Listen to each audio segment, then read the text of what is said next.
వసుని ముకుల్ కాపాడతాడు కదా! ముకుల్, వసు ఇద్దరూ కలిసి రిషి దగ్గరికి వెళ్తూ ఉంటారు. ఒక పక్కన రిషి వసు గురించి కంగారు పడుతూ ఉంటాడు. ముకుల్ వెళ్తాను అన్నారు. ముకుల్ వెళ్ళుంటారా? వస్తారని కాపాడుంటారా? ఇంకా ఫోన్ చేయట్లేదేంటి? అని చాలా కంగారు పడుతూ, టెన్షన్ పడుతూ ఉంటాడు రిషి. వసు ఫోను రిషిది పక్కనే ఉంటుంది. రిషి ఫోన్ వంక చూస్తూ ఉంటాడు ముకుల్ ఫోన్ చేస్తాడేమో అని. రిషికి తెలియకుండానే రిషి చెయ్యి ఫోన్ పైన పడుతుంది. ఫోన్ పైన పడి ఆటోమేటిక్గా ఓపెన్ అయిపోతుంది. వీడియో ఓపెన్ అయ్యి వీడియో టెలికాస్ట్ అవుతూ ఉంటుంది. శైలేంద్ర వసుధారాని బెదిరిస్తూ ఎండి సీట్ నాకు అప్పగించకపోతే ఈరోజు బ్రాస్లెట్ వచ్చింది, రేపు ఆ బ్రాస్లెట్ ఉన్న చెయ్యే రావచ్చు, ఇంకేమైనా రావచ్చు, ముందు ఆ పని చూడు అని వసుధారతో మాట్లాడుతూ ఉంటే అనుపమ వీడియో రికార్డ్ చేస్తుంది కదా, ఆ వీడియో వసుధార దగ్గర ఉంటుంది కదా, ఆ వీడియో ప్లే అవుతూ ఉంటుంది. రిషి శైలేంద్ర మాటలు వసుధార మాటలు విని షాక్ అయిపోతాడు. ఫోన్ తీసుకుందామని ట్రై చేస్తూ ఉంటాడు. అంతలో పెద్దమ్మ వచ్చి, ఏంటి బాబు ఫోను చేతికివ్వనా అని ఆ ఫోన్ని చేతికి ఇస్తుంది. ఇంకా ఆ వీడియోని చూస్తాడు రిషి.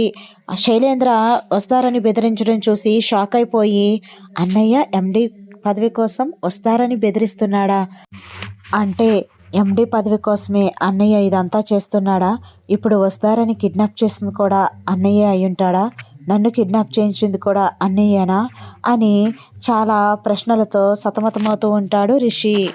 జగతి కేసులో శైలేంద్ర వాయిస్ వినిపిస్తాడు కదా ముకుల్, అది కూడా గుర్తొస్తూ ఉంటుంది రిషికి. అంటే నిజంగా అమ్మ అని చంపించింది అన్నయ్యేనా అని చాలా బాధపడుతూ ఉంటాడు రిషి. అసలు అన్నయ్యకి ఎలా చేయవలసిన అవసరం ఏముంది? ఎండి పదవి మీద తనకి ఇష్టం ఉంటే డైరెక్ట్గా అడిగి తీసుకోవచ్చు కదా, ఇలా బెదిరించడాలు ఎందుకు అని రిషి చాలా ఆలోచిస్తూ ఉంటాడు.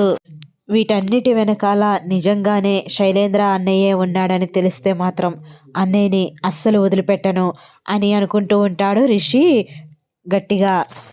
ఇంకా ఫోన్ అక్కడ పెట్టి వస్తారా ఎంత బాధను అనుభవించిందో, ఒక పక్క నేను కనిపించడం లేదనే బాధ, మరో పక్క అన్నయ్య బెదిరింపులు, ఎండి సీట్ని ఎలా కాపాడుకోవాలి అనే బాధ. నిజంగా వస్తారా చాలా నరకాన్ని చూసి ఉంటుంది అని రిషి వసుని తలుచుకుని బాధపడుతూ ఉంటాడు. అంతలో ముకుల్, వసు ఇద్దరూ కలిసి రిషి దగ్గరికి వచ్చేస్తారు. సార్, సార్ మీరు క్షేమంగానే ఉన్నారా? మీకేం కాలేదు కదా అని అంటుంది.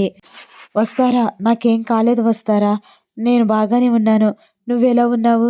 నువ్వు క్షేమంగానే ఉన్నావు కదా, నీకేం కాలేదు కదా, ఆ రౌడీలు నిన్నేమైనా ఇబ్బంది పెట్టారా అని అడుగుతూ ఉంటాడు రిషి.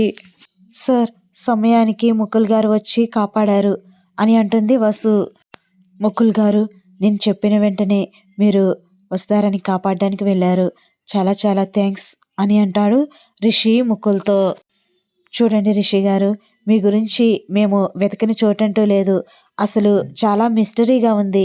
అసలు మీరు ఎలా మిస్ అయ్యారు? అసలేమీ అర్థం కావట్లేదు.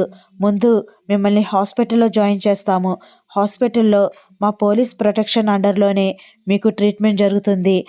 ఫస్ట్ మీరు ట్రీట్మెంట్ తీసుకున్న తర్వాత అప్పుడు మీరు అన్ని వివరాలు మాకు చెప్పాల్సి ఉంటుంది అని అంటాడు ముకుల్. సరే సార్ అని అంటాడు రిషి. ఇంకా పెద్దమ్మ పెద్దయ్యకి రిషి వసు ఇద్దరు కృతజ్ఞతలు చెప్తారు. చల్లగా ఉండండి బిడ్డ అని పెద్దమ్మ పెద్దయ్య రిషి వసులని దీవిస్తారు.